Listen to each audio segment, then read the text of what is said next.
Oi, sou eu de novo. O que estava ruim ficou ainda pior. Nos últimos dias veio à tona um dos maiores escândalos envolvendo aposentados e pensionistas do INSS. O rombo, segundo levantamentos, ultrapassa a casa de 6 bilhões de reais. 4 milhões de idosos roubados e a maioria das vítimas do Norte e Nordeste. Mas isso todo mundo já sabe. O que eles não te contaram é que o escândalo atual era de 6 bilhões. Hoje, com um novo relatório da CGU, mostrou que só em 2023, 35 mil reclamaram de fraude e o valor movimentado, 90 bilhões. 90 bilhões. Nós estamos diante do maior escândalo de corrupção da história do nosso país. E o golpe era o seguinte: aposentados eram filiados sem consentimento, tinham valores descontados direto do contra-cheque ou faziam empréstimos que eles nunca pediram. E daí, quando reclamavam, nada acontecia. Estamos falando do desvio de valores bilionários de pessoas doentes e idosas. Dinheiro que deveria estar no bolso de quem trabalhou a vida inteira e hoje depende da aposentadoria para viver. E é claro, vão espalhar a narrativa de que tudo começou no governo anterior. E já percebeu que no governo passado tudo era culpa só do presidente. E nesse governo nada é culpa do presidente? Mas olha só que interessante. As investigações mostraram que os descontos irregulares já vinham sendo praticados há anos. O que levou o governo Bolsonaro, em 2019, a apresentar a medida provisória 871, justamente para combater esse tipo de fraude em descontos. Ele obrigava os sindicatos e associações a comprovarem a cada 2 anos que o aposentado realmente estava autorizando aquele desconto. Adivinha quem ficou contra? Acertou, a esquerda. Como não bastasse, em 2022, com votos da esquerda, eles derrubaram essa lei. E o que será que aconteceu nos próximos anos? Bingo!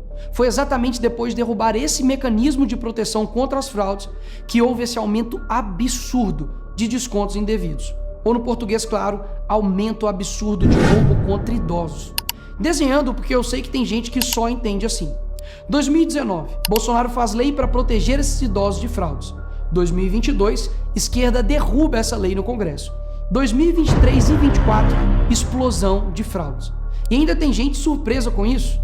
Não foi o Alckmin que disse: o ladrão quer voltar à cena do crime. E de fato voltou.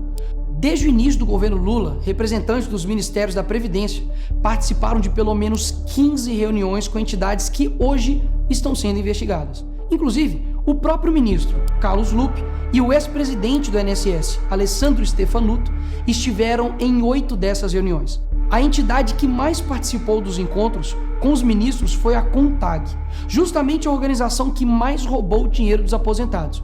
E o escândalo é ainda mais grave. O relatório de auditoria da CGU revelou que, em muitos casos, as autorizações para descontos foram feitas em nome de pessoas que sequer tinham condições de manifestar a sua vontade. Foram encontradas situações absurdas.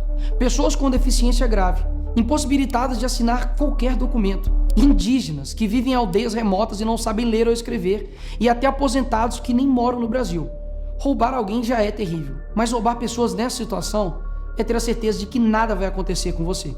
Não é à toa que o relatório do próprio INSS mostra que o governo tinha ciência e sabia como barrar os descontos desde 2023. O Tribunal de Contas da União também sabia da denúncia desde 2023. Desde essa época, poderia ter ajudado as pessoas que foram vítimas, mas o julgamento ficou parado por mais de 1 ano, por um ministro do TCU indicado por Lula. E o sindicato investigado era do irmão do Lula. E o filho do Lewandowski, ministro do Lula, advoga para outra entidade acusada de fraude no INSS. É o país das coincidências. Ou seja, reuniram com entidades investigadas, foram avisados, confessaram que sabia e ignoraram. Fingiram que não viram. Agora, com a pressão do escândalo, o governo Lula trocou o ministro e só. Nenhuma consequência para ele. Engraçado, né? Se o pobre erra o CEP no cadastro, é fraude. Mas se o sistema desvia bilhões, é só trocar o responsável. O mesmo responsável que em 2011 também foi trocado pela Dilma por corrupção no seu ministério. Isso mesmo. Lula escolheu Carlos Lupe, um cara com histórico de corrupção para cuidar do dinheiro de idosos e doentes.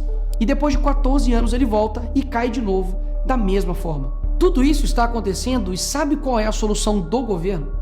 O INSS usará o dinheiro do povo e devolverá o dinheiro aos aposentados e pensionistas. Traduzindo, as vítimas vão ressarcir o prejuízo das vítimas. E os criminosos, Nicolas, seguirão livres, sem punições. Que bela democracia. Eles roubam e quando a gente descobre, eles mandam a conta para o povo brasileiro pagar. Assim fica fácil roubar. É o crime perfeito. Tá, Nicolas, mas o que vocês estão fazendo contra isso? Eu e a oposição apresentamos um projeto de lei para proibir definitivamente esse tipo de desconto automático no INSS. E mais, preciso da sua ajuda para poder pedir para instalar a CPI dos roubos dos aposentados. E será lá nessa comissão que vamos investigar mais a fundo e poder colocar na cadeia quem foi responsável por isso. E aí sim, fazer com que eles devolvam esse dinheiro, não que você pague essa conta. Vá até a rede social do Hugo Mota e Davi Alcolumbre e peça para que essa comissão seja instalada. E por fim, vá urgente ao seu banco ou veja o extrato na sua conta pelo celular e veja se há algum desconto indevido. Só assim, você saberá que está sendo roubado ou não e peça o cancelamento imediato desse roubo. E sim, o tempo passa rápido. Eu sei que muitos não pensam no futuro, mas um dia ele chegará. E que nesse dia tenhamos feito algo para chegar aqui diferente do que estamos vivendo agora. Ninguém aguenta mais um país que só desanima a gente a cada notícia. Mas para chegar aqui diferente, a gente precisa fazer algo diferente agora. Porque o partido que prometeu cuidar do povo, um presidente que se colocou como o pai dos pobres, acabou explorando quem eles mais juraram defender. Mas eles só chegaram lá porque muitos acreditaram neles. E até quando? Porque quando chegar aqui, talvez seja tarde demais para mudar o Brasil.